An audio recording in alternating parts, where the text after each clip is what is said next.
పెద్ద నోట్లు రద్దు చేయడంతో కేంద్ర ప్రభుత్వం నగదు రహిత లావాదేవీలపై దృష్టి పెట్టింది. ఈ విషయంపై దేశవ్యాప్తంగా పెద్ద ఎత్తున ప్రచారం కూడా చేపడుతోంది. మీ కార్డే మీ పర్స్ నినాదంతో ముందుకెళ్తోంది. దీంతో అన్ని బ్యాంకులు సరికొత్త విధానాలతో ముందుకొస్తున్నాయి.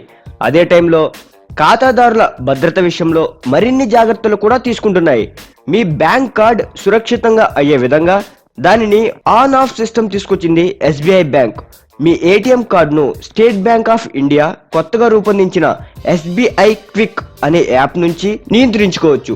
ఈ యాప్ తో మీ ఏటీఎం కార్డును కనెక్ట్ చేసుకొని స్విచ్ ఆఫ్ ఆన్ చేసుకోవచ్చు. ఈ యాప్ నేమ్ ఎస్బీఐ క్విక్ అని టైప్ చేయాలి. మీరు ఏటీఎం సెంటర్కు వెళ్ళినప్పుడు ఆన్ చేసుకుంటే కార్డ్ పనిచేస్తుంది. ఆ తర్వాత ఆఫ్ చేసుకోవాలి. కార్డ్ ఆఫ్ లో ఉన్నప్పుడు మీ ఏటీఎం కార్డు నుంచి ఎలాంటి లావాదేవీలు చేయడానికి వీలు కాదు. ఒక్క ఏటీఎం సెంటర్ నుంచే కాదు, ఎక్కడైనా సరే కార్డు ఉపయోగించుకోవాలనుకున్నప్పుడే మాత్రమే ఆన్ చేసుకుంటే సేఫ్ గా ఉంటుందని ఎస్బీఐ అధికారులు వెల్లడించారు. రాబోయే రోజుల్లో అన్ని క్రయ విక్రయాలు కార్డు ద్వారానే జరగనున్నాయి. ఈ క్రమంలోనే కార్డుకు మరింత భద్రత కల్పిస్తున్నట్లు ప్రకటించారు. Once again app name SBI quick అని టైప్ చేయండి. ఫ్రెండ్స్, వీడియో నచ్చితే లైక్ చేయండి, అదేవిధంగా షేర్ చేయండి, కామెంట్ చేయండి. ఇటువంటి మరిన్ని ఇంట్రెస్టింగ్ అప్డేట్స్ కోసం సబ్స్క్రైబ్ చేయండి trend setter. Thanks for watching.